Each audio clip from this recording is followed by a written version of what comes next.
Hi there guys, it's me again, and I'm back with another Cardiff Insider film.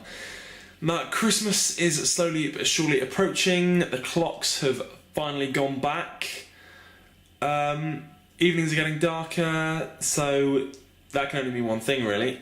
It's the start of house hunting season.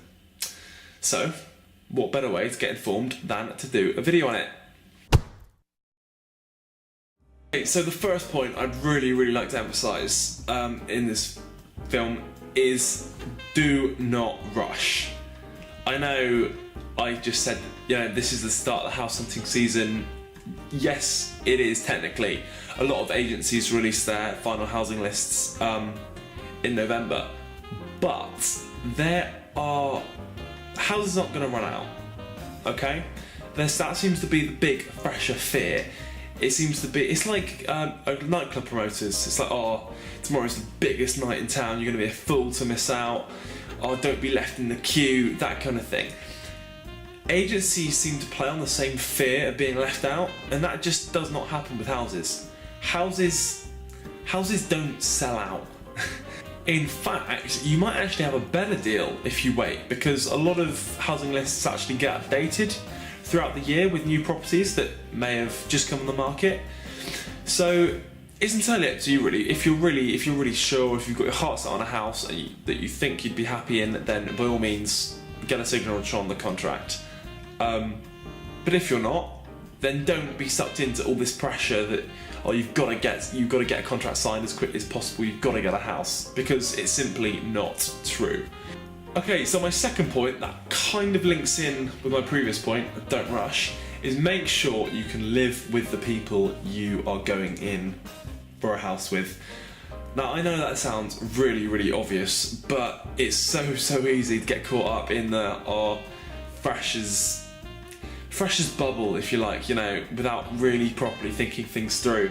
Can you really go into a house with 12 other people? Will you get fed up if they're not that clean? Or will their little habits that annoy you now turn into big habits when you move in together? It sounds really negative, and I'm not saying that you should go up to your friend and completely say, oh, I'm not living with you because you bite your nails. No, don't do that. But my point is that you really have to seriously think about whether the people you're living with, you'll get along with them.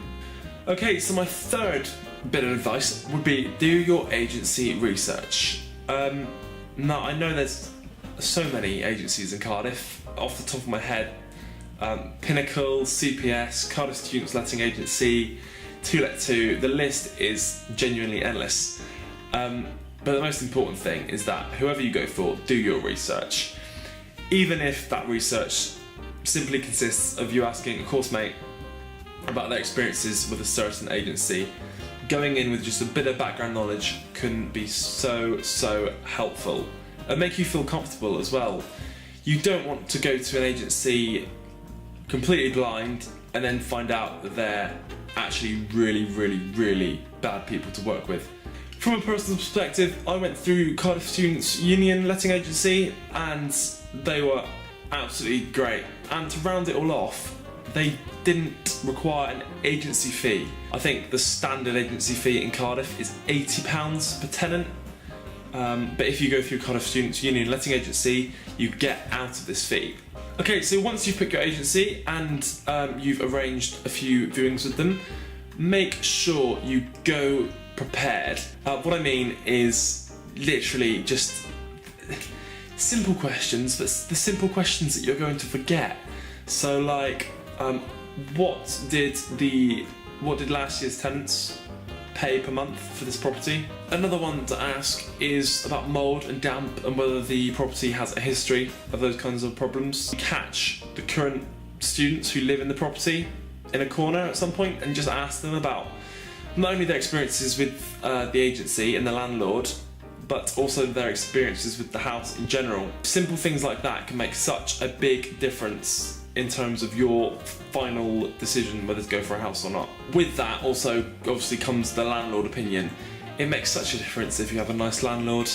You don't want to go through the year kind of scared to ring your landlord up because he or she's an absolute demon. Okay, so the final thing to remember is that when you sign a contract, you are signed and you are committed. That just emphasises my point that I made earlier about don't rush, make sure you're completely happy with the people you're going to be living with, and make sure that you're completely happy with the house you're going into.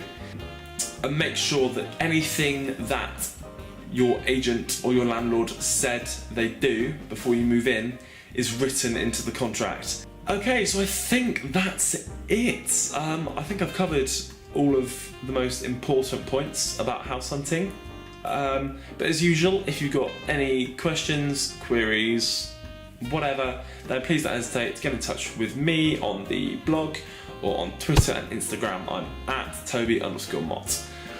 Oh, and just before I go, make sure you enjoy it. I know this video makes it sound like such a daunting task, but once you've got your eyes set on a property, once you're happy with the people you're living with, and once you finally move in, then it will be a great, great feeling. See you soon, guys. See you later.